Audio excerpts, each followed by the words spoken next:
Can you name a movie utilizing this word, Elm Street? Notice it's called Nightmare on Elm Street. And the actor who starred in Nightmare on Elm Street, now deceased, stated, I have the articles in my file, that his mask was based on the face of Lee Harvey Oswald. Again, in one of the movies, this killer is standing across the swimming pool from teenagers, and he says, you are all my children. And they are his children, because they were all trauma-based programmed when JFK was shot, because what great, powerful group could kill a president and get away with it? Now do you understand how it works? You could program a whole generation by just blowing up a building with children in it. And they would all be programmed with the same storyline that would appear in the twin news magazines of that week. That's how you program a generation. Again, let's look. Here's a book, very hard to find. It's called Starshine. It's a novel. It had to be a novel. This is a pseudonym. Her name is Bryce Taylor. Bryce Taylor is a friend of mine. I've talked to her. I cannot relate all the things she told me about who does the programming, who does the abusing. You say, well, it's just a novel. How do we know it's true? She was on an airplane one day, and a certain man in an intelligence agency sat down beside her, pulled out photographs of her children.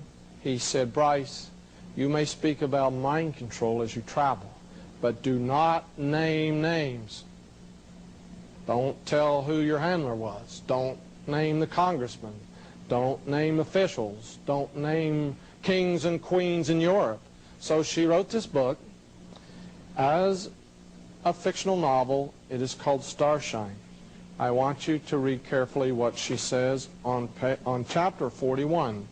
Chapter 41 is entitled 1999, A Plot to Create Anarchy in the U.S. Remember, it's just fiction, but they would not allow her to publish the book if she demanded that it was stated on the cover of this book that it was the truth. Let's read. These are fictional people. We're meeting at Karen's and the Matsons' request to share information we've gathered since our last fact-finding symposium 6 months ago. Each of us agreed to interview therapists, social workers, police officers, and ministers in our states to determine how many children and teenagers have surfaced with symptoms of 1999 programming, because it is the truth. It is a fact. We're going to get more documentation in just a moment from another author. And again, this 1999 programming is mentioned in Bryce Taylor's fictional work, and the page was page 244 for people who are sticklers for documentation. Now, the next book can be found on the internet.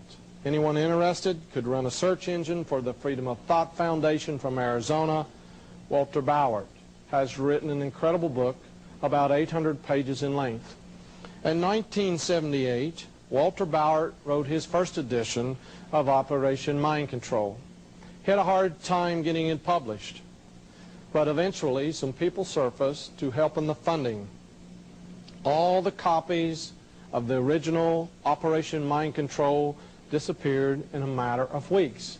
Later he found out it was the intelligence agencies that had backed him and helped him publish it so they could buy up all the copies so no one in this country could read it.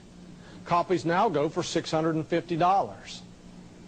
So this time he did it right. This is the revised and expanded version.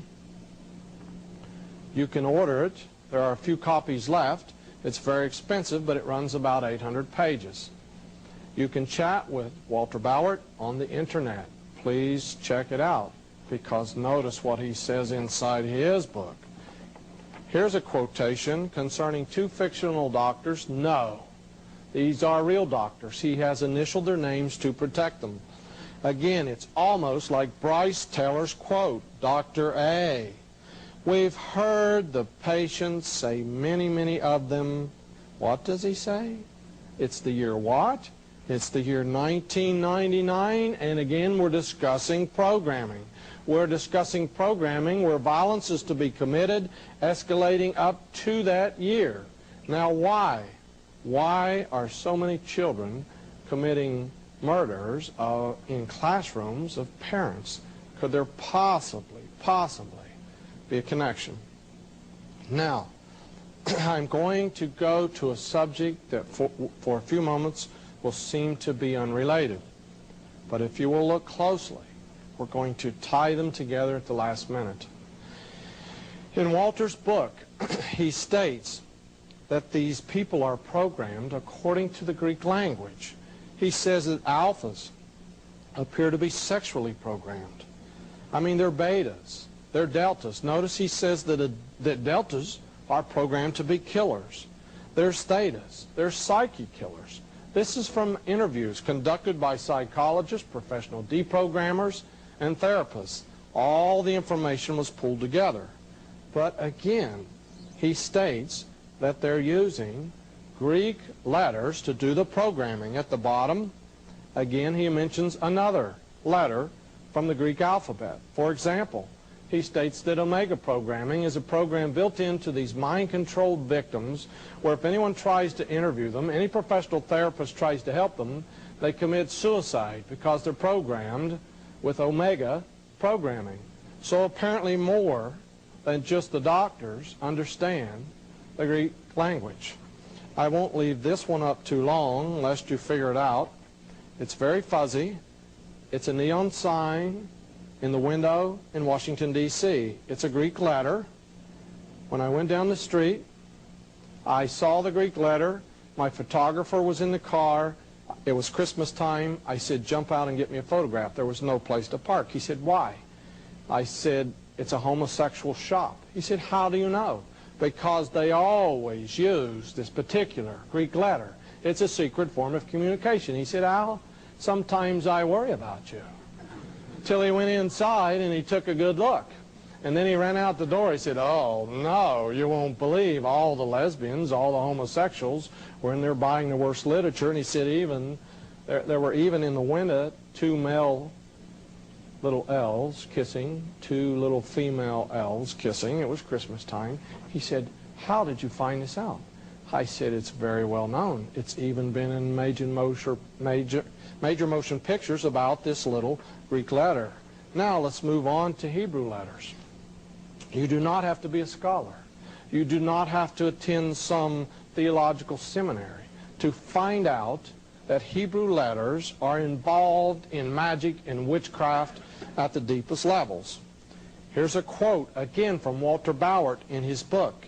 He's talking about mysticism that is tied up with a type of magic that involves Hebrew letters. He states that he didn't know anything about this, but by deprogramming people, it constantly was coming up from different people through different therapists in different parts of the country. When screening patients, he developed a technique to make sure he was not leading them on. He very carefully used phrases so that these people would have to come up with this information on their own. When it's brought out that people have been programmed with Greek letters and Hebrew letters, they always say, well, it must have been the therapist. He was leading them on. He was putting these words in their mind. Again, let's get some more proof. A former Prophecy Club speaker, Fritz Springmeier, stated in his monumental book the very same fact, that Hebrew and Greek letters were used for programming in this advanced MK Ultra, Project Artichoke, Project Monarch mind control programming. Notice the page numbers. Page 68. Again, he's stating that the Illuminati is using Hebrew. And they're using these to label the different altered personalities when they split the personalities in these victims. The personality split is created by extreme torture. Let's read a little.